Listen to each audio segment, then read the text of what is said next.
અને હવે વાત કરવી છે યુસીસી માટે તેજ થયેલી કવાયત પર।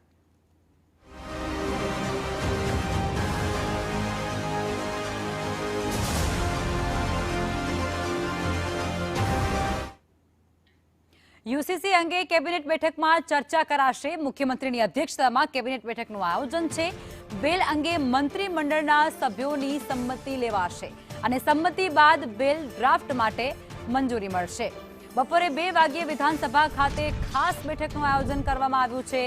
રાજ્યની પ્રવર્તમાન સ્થિતિ પર પણ આ બેઠકમાં વિશેષ ચર્ચા કરવામાં આવી શકે છે।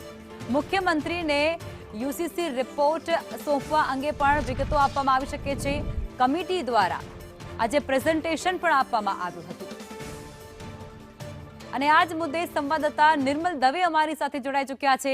નિર્મલ, યુસીસી માટે અત્યારે જે કવાયત તેજ થઈ રહી છે, બેઠકોનો દોર બોલાવવામાં આવી રહ્યો છે, શું લાગી રહ્યું છે, શું છે વિગતો?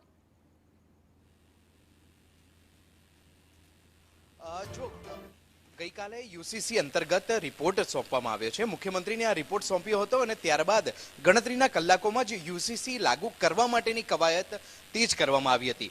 ખાસ કરીને ગઈકાલે જે કામકાજ સલાહકાર સમિતિની બેઠક મળી અને બેઠકની અંદર પણ યુસીસી લાવવા અંતર્ગત ચર્ચા કરવામાં આવી, પરંતુ ટેકનિકલ પાસા એ છે કે આખરે યુસીસી સીધું જ આવી જાય કે કેમ, પરંતુ એના માટેની પરિસ્થિતિ એવી છે કે જો યુસીસીનું બિલ વિધાનસભાની અંદર લાવવું હોય તો તેને કેબિનેટમાંથી મંજૂરી મળવી જરૂરી છે અને આ જ મંજૂરી માટે આજરોજ યોજાનારી કેબિનેટ બેઠક છે અને તેની અંદર યુસીસીને સુસંગત ચર્ચા કરવામાં આવવાની છે।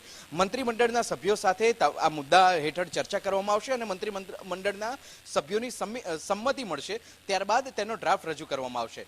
અનેક ભલામણો આ રિપોર્ટની અંદર કરવામાં આવી છે, જેમાં મહત્વની અને સૌથી વધારે જો અગત્યની જોગવાઈ હોય તો એ જોગવાઈ એવી છે કે આદિવાસી સમાજને આ બિલ હેઠળ, આ કાયદા હેઠળ બાકાત રાખવામાં આવી શકે છે અથવા તો તેમને વિશેષાધિકાર આ કાયદા હેઠળ આપવામાં આવી શકે છે, તે પ્રકારની મહત્વપૂર્ણ જોગવાઈ છે। સાથે જ કાયદા હેઠળ જોઈએ તો અન્ય એક એવી જોગવાઈ છે કે અત્યારે મેરેજ માટેની લઘુત્તમ વય મર્યાદા જે 18 છે તેને વધારી અને 21 કરવામાં આવી શકે છે। મહિલાઓલક્ષી આ ભલામણ છે, મહિલાઓલક્ષી આ જોગવાઈ છે કે જેનું અમલીકરણ યુસીસી હેઠળ કરવામાં આવી શકે છે। સાથે જ લગ્ન અને છૂટાછેડાના રજીસ્ટ્રેશન માટેની પણ મહત્વપૂર્ણ જોગવાઈઓ છે, મહત્વપૂર્ણ ભલામણો છે।